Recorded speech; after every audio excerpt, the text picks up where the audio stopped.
Olá, começa agora mais um programa Destaques. E esse mês de janeiro também é dedicado ao alerta sobre o HPV, o vírus que causa o câncer de colo de útero, uma das doenças que mais mata mulheres aqui no país. O Denis Barbosa diz pra gente qual é o nome dessa campanha. É a campanha Janeiro Verde, Elaine. E eu estou aqui com a doutora Lilian Sério, que é ginecologista e pode nos falar sobre esse tema, a importância de discutir o HPV. Ele pode ser responsável pela grande maioria dos casos de câncer de colo de útero, não é isso, doutora? É o que vocês atestam, é o que os especialistas falam, não é isso? É isso mesmo. O câncer do colo do útero, em 99% dos casos, vão vir através desse vírus que é o HPV.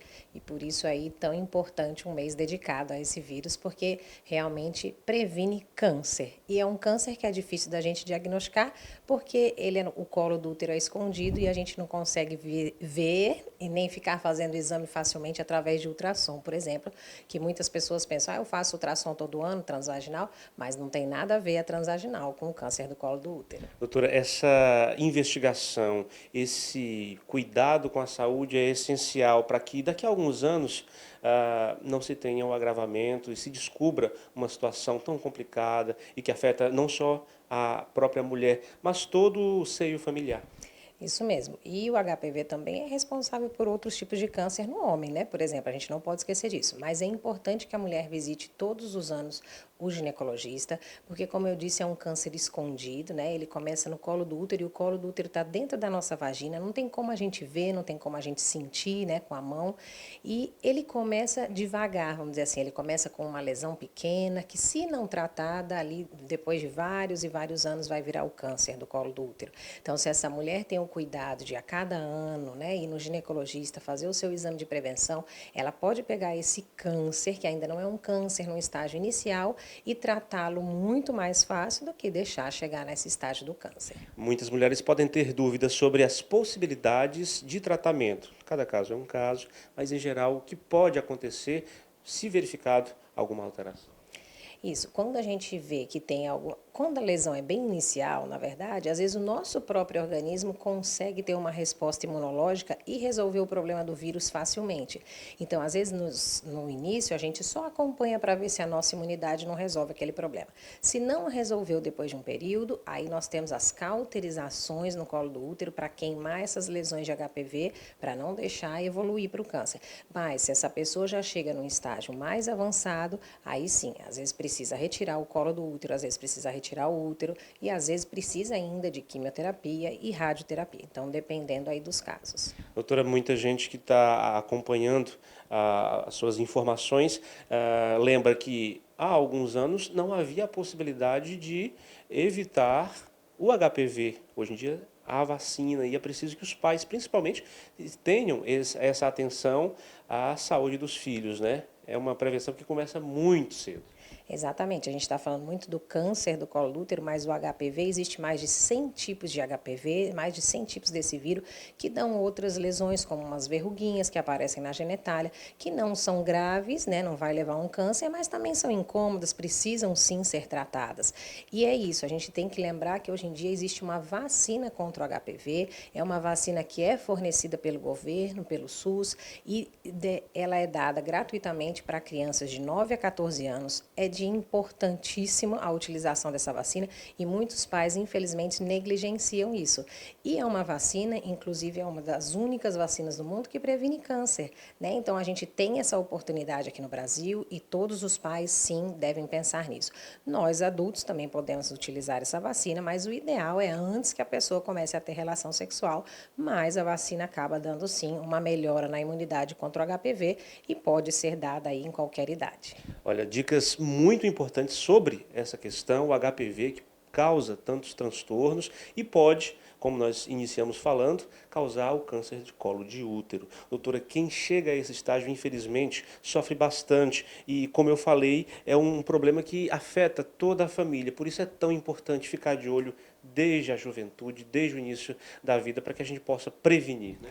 Exatamente. A orientação sexual também é importante, né? A gente sabe que o uso de preservativo não é 100% eficaz contra o HPV, mas sim, obviamente, ele diminui o risco de contração do HPV, então a gente precisa sim orientar nossos filhos sobre a utilização de preservativo, levar desde cedo num ginecologista, começar a rotina ginecológica ainda nova, assim que começar a relação, mesmo que ainda seja uma adolescente, é importante esse acompanhamento.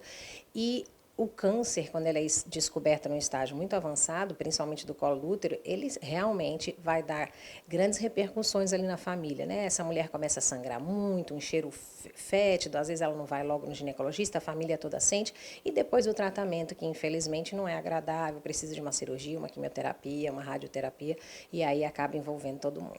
Doutora, para encerrar, essa rotina ginecológica, esse contato com o especialista, com vocês médicos, é muito importante desde cedo, até para mostrar que aqui no consultório se tem uma parceria, uma amizade para prevenir e seguir a vida ali como um aliado. É isso mesmo. Você vindo desde cedo, tem mãe que traz as crianças ainda muito novas, não tem necessidade, mas obviamente essa adolescente já chegou naquele período de que ela quer saber sobre relações sexuais, métodos de preservação, né, contraceptivos, então essa deve sim trazer essa adolescente para o ginecologista. A adolescente tem que se sentir confiável, é o que você falou, realmente é uma relação de amizade, tanto que as nossas pacientes normalmente ficam com a gente por anos e anos, né? A gente tem aquele histórico da vida dela e quanto mais cedo começar, mais fácil fica de prevenir não só o HPV, mas vários outros tipos de doença e de gravidez. Doutora Lilian Sério, muito obrigado pela entrevista, pelas dicas, informações importantes, e a gente sempre lembra, o que a gente discutiu aqui precisa ser compartilhado. Você pode encaminhar esse vídeo, essa nossa entrevista para outras pessoas e passar à frente essa informação ou essas informações importantes. Eu volto com você aí no estúdio, Elaine. Agora intervalo, a gente volta já.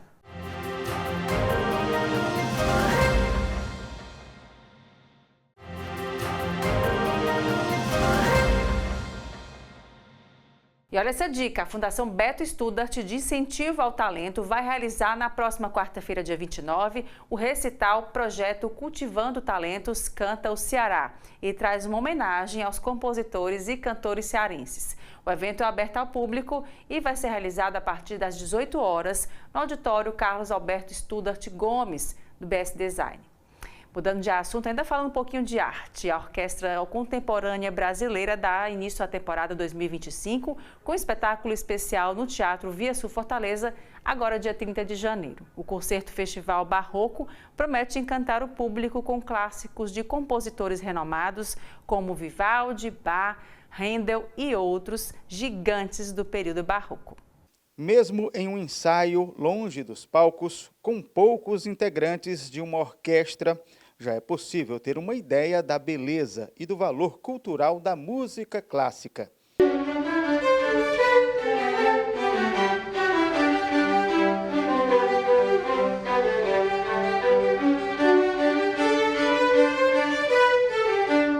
Valorizar a música clássica é também manter viva a nossa história. Estilo musical que conecta grandes compositores de diferentes épocas, como o barroco de Vivaldi, o clássico de Mozart e o romantismo de Chopin. Tudo isso poderá ser apreciado ao longo deste ano de 2025, um projeto que está sendo desenvolvido pela Orquestra Contemporânea Brasileira. Segundo o maestro Arley França, a ideia é levar o público a uma jornada pelos grandes momentos da história da música, do barroco às composições contemporâneas. Esse concerto, para nós, ele também é um concerto histórico, porque a Orquestra Contemporânea Brasileira inaugura também a série Clássicos OCB, uma série de música clássica, de música erudita, ao longo do ano, no Teatro Via Sul Fortaleza. Durante 12 meses, um concerto por mês, sempre na última quinta-feira do mês, com exceção do mês de dezembro, a Orquestra Contemporânea Brasileira vai apresentar obras de compositores que fizeram a história da música, desde o período barroco, onde surgiram as primeiras orquestras, passando pelo período clássico, pelo período romântico, até chegar na música contemporânea. Então, é uma série de concertos e cada concerto funciona como se fosse ali um quebra-cabeças. o público, as pessoas que estiverem nos nossos concertos, que acompanharem todos esses concertos, pela primeira vez no estado do Ceará, o público vai poder ter essa visão panorâmica da música de orquestra, da música de concerto. Eu tenho certeza que todo mundo vai sair mais conhecedor da música de orquestra, mais próximo da música de concerto, e isso engrandece essa cena, a cena da música de concerto no estado do Ceará. O show de estreia, batizado de Festival Barroco, será no dia 30 deste mês. Uma verdadeira viagem ao passado para celebrar a música do período barroco. Aqui que a gente prepara o concerto para o nosso público. A orquestra nessa série Clássicos OCB, no Teatro Via Sul, está apresentando exclusivamente repertório da música erudita, da música clássica, da música de concerto. Nesta temporada no Teatro Via Sul, nós vamos começar com o período barroco. O período barroco é o período que vai de 1600 a 1750 e é onde surgiram as primeiras orquestras. Nesse recorte histórico, as orquestras eram pequenas. Então, para trazer essa atmosfera do período barroco para os dias atuais, nós vamos estar com a orquestra composta exclusivamente por instrumentos de corda, violinos, violas, violoncelos e contrabaixo, com 20 músicos no palco, representando exatamente como era a orquestra do período barroco. Este projeto é um marco histórico aqui no Ceará. Serão vários concertos planejados ao longo do ano em que o público terá a oportunidade de vivenciar as grandes obras da música erudita. Além disso, o projeto consolida o trabalho desenvolvido pela Orquestra de Educação Musical, que tem sido essencial para a formação de novos talentos e também para divulgar a música clássica. Para montar o repertório, nós olhamos para a história da música, sobretudo na história da música que se relaciona às orquestras. A Orquestra Contemporânea Brasileira, ela também tem o seu papel pedagógico, é uma orquestra que ela leva conhecimento para o público através da música. Nós temos também um programa de educação musical, onde hoje criamos 12 orquestras infantis juvenis em cidades do estado do Ceará, com alunos de escolas públicas, e os nossos concertos não poderiam ser diferentes. A gente, através desses concertos, realizamos uma pesquisa de repertório e estamos trazendo para o público de Fortaleza, para o público do Ceará, as músicas mais importantes da história da música clássica, da música de concerto, os maiores compositores, e isso o público vai poder, ao mesmo tempo que se deliciar com a música, com o concerto, também sair mais conhecedor a respeito dessa música, a chamada música clássica ou erudita, como queiram, mas todo mundo, eu tenho certeza que quem não conhece vai ficar fã e quem já conhece vai gostar mais ainda. Agora o intervalo, a gente volta em instantes.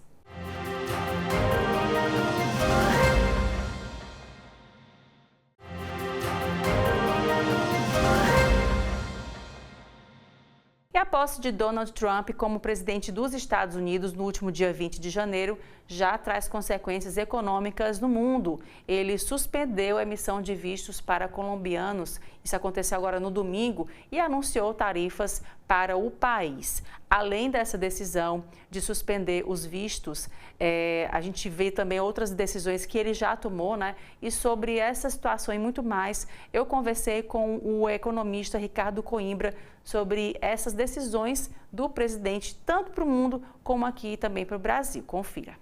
Ricardo, muito obrigada pela sua presença aqui com a gente no Destaques, para a gente falar um pouquinho sobre esse reflexo da posse, né, do Donald Trump, presidente dos Estados Unidos, para a economia brasileira, o que isso vai respingar, inclusive, na economia mundial, como é que está esse termômetro aí? Bom dia, Elaine, tudo bom?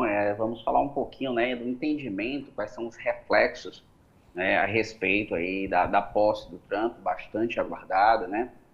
O próprio mercado, ele se movimenta em relação a esses primeiros anúncios, um anúncio não só na posse, mas já nos dias subsequentes. É interessante a gente observar que antes da posse, principalmente o dólar aqui no Brasil, ele subiu bastante, né, em função da possibilidade de um efeito até mais significativo, né, para a economia brasileira e principalmente na economia mundial, ou seja, no primeiro momento você via a possibilidade até de uma tributação mais significativa nas exportações chinesas, né, e principalmente alguma coisa relacionada aí com também tributos relacionados com a Europa. E o Brasil também, né, como participante do BRICS, né, ele já deu a entender também em relação a isso. Mas no primeiro momento achava-se que essa tributação pudesse chegar até 60%, né? Os dados já mostram no primeiro momento uma tributação de apenas 10%. Tanto que a taxa de câmbio já voltou para um patamar abaixo de 6, né? Rodando aí abaixo de 6, muito próximo de 6. Em alguns dias atrás ela estava 6,10, 6,15, né? O que significa dizer que o mercado está começando a maturar um pouco, né? Das informações que vêm chegando, mas o mercado deve ficar instável aí durante provavelmente os 4 anos do governo Trump, e em função de que, às vezes, as movimentações dele são movimentações inesperadas que possam influenciar as relações comerciais dos Estados Unidos, as relações de atritos, né, com os potenciais inimigos dos Estados Unidos, da economia americana. Então, esse governo vai ser um governo que vai focar no protecionismo, da defesa mais efetiva dos seus objetivos, né, em detrimento dos objetivos ou de um processo de negociação com os outros países. Ou seja, vai ser muito mais um governo que vai querer impor, né, a sua força, mas a gente sabe que a economia americana, por ela ser a principal economia do mundo, mas ela não é a única economia do mundo, e as outras economias também têm uma força e têm um peso muito grande geopolítico e geoeconômico, né? Tanto que ele tenta, de toda forma, já sabendo que pode perder, né, a força do dólar nas relações de comércio internacional, já vai estar querendo impor, né, taxas e sobretaxas do BRICS. Mas, muito provavelmente, né, ele vai encontrar, né, opositores à altura, né, como o governo chinês, como o governo russo, né, que de repente podem, né, bater de frente em relação a algum tipo de predominância ou força mais individualizada em relação a essas relações comerciais. O grande problema disso é que, à medida que esses atritos possam permanecer, isso pode gerar reflexo sobre a inflação no mundo, né? Ou seja, taxa de juros nos Estados Unidos pode permanecer ainda num patamar mais elevado, né, com dificuldade lá do Federal Reserve reduzir suas taxas de juros. Na próxima semana, o mercado anteriormente já achava que você poderia ter uma certa redução da taxa do Treasury Note, mas hoje já praticamente quase ninguém do mercado acha que isso vai acontecer, que ela deve ficar talvez estável nesse patamar de 4,5%, o que é uma taxa de juros bem elevada para os padrões americanos, né? Então, acaba espraiando juros no resto do mundo. Aqui também a taxa de juros deve permanecer num patamar alto, porque o foco agora é tentar controlar o crescimento do processo inflacionário, que está aí numa expectativa de fechar o ano de 2025 num patamar acima da meta de 4,5%, do teto da meta, né? Ou seja, o mercado hoje estima uma inflação de 5,06%, e muito provavelmente a gente vai ter reflexo disso. No âmbito das relações comerciais, né, a gente vai ter que analisar caso a caso, né, quais são essas influências que a gente pode ter, né? A gente sabe que alguns setores de atividade da economia brasileira têm uma certa relação com os Estados Unidos, e isso, a depender da própria imposição dele, ele já disse que não está nem um pouco preocupado com o Brasil, porque o Brasil é que tem que estar preocupado com os Estados Unidos, porque ele não depende do Brasil para nada. Essa foi exatamente a frase dele: o Brasil é que depende dele. Ou seja, fica difícil você entrar num processo de negociação com alguém que se acha o todo-poderoso, né? E isso é que provavelmente vai ser a marca do governo dele em relação à economia brasileira. Então, as empresas brasileiras, a economia brasileira deve, né, buscar nesses setores de atividade, né, uma perspectiva de fortalecimento do BRICS, uma perspectiva de fortalecimento das relações comerciais com com outras economias, exatamente para depender menos da economia americana, né, que já não é o maior eixo de comercialização dos produtos brasileiros, né? A China hoje é o principal parceiro comercial brasileiro, muito provavelmente vai haver uma aproximação maior em relação a isso. A gente pode ter alguns impactos relacionados aí com o setor de geração de energia, né? Porque ele vai estimular a geração de energia na exploração do petróleo e energias não renováveis. E o Brasil é um dos países que foca nesse desenvolvimento. Então, se antes você poderia ter um mercado que poderia absorver talvez parte disso, provavelmente você não vai ter durante esses 4 anos, mas você tem como dar um direcionamento para essa produção para o mercado europeu, né? Para a Alemanha, para a França, né? Onde, de repente, você vai ter uma necessidade de comercialização e de demanda, né, por essas energias e por tudo aquilo que possa vir agregado à produção de bens e serviços atrelado a energias renováveis. Então, com menor emissão de impactos ambientais. Então, ele já saiu da OMS, ele já saiu do pacto relacionado aí, com a defesa do meio ambiente, né? Então, já dando um direcionamento de menor participação naquilo que, na visão do Trump, é menos importante para a economia americana. A gente vai ter que observar se esse direcionamento e essa proximidade que ele está tendo aí com os grandes investidores na área de tecnologia, se isso daí pode reverberar algum tipo de impacto também para as economias e o desenvolvimento que a gente vem tendo atrelado, né, a todo esse processo, né? Então, investimentos vultosos na área de desenvolvimento de tecnologia, na área de inteligência artificial, né? Isso pode, de certa forma, potencializar, né, o barateamento desses processos, mas a gente também tem que analisar como é que isso vai, né, refletir sobre o setor produtivo ou sobre aqueles setores produtivos brasileiros que, de repente, possam precisar e, de repente, né, você gerar algum tipo de dependência, visto que boa parte da concentração desses investimentos será nos Estados Unidos. Interessante também observar que o foco das empresas é atrelar esses projetos lá, mas também não perder a inter-relação com as outras economias do mundo, principalmente, né, as economias da Europa e China, né? Ou seja, o crescimento do BRICS vem assustando a economia americana e o Trump ele vai tentar, de alguma forma, fazer esse contrapeso. Só que ele vai encontrar, né, hoje já o BRICS mais fortalecido, né, principalmente aí com a entrada de novos integrantes no BRICS, né? Ou seja, a entrada desses novos integrantes pode fortalecer ainda mais, né, a disputa comercial, no futuro, talvez a não necessidade das operações via SWIFT, a não necessidade do fechamento do contrato das operações em dólar, mas em um mecanismo de conversão, de equilíbrio de moedas, de conversão dentro do sistema de transações dentro do BRICS, né? E esse é o grande medo dele, né?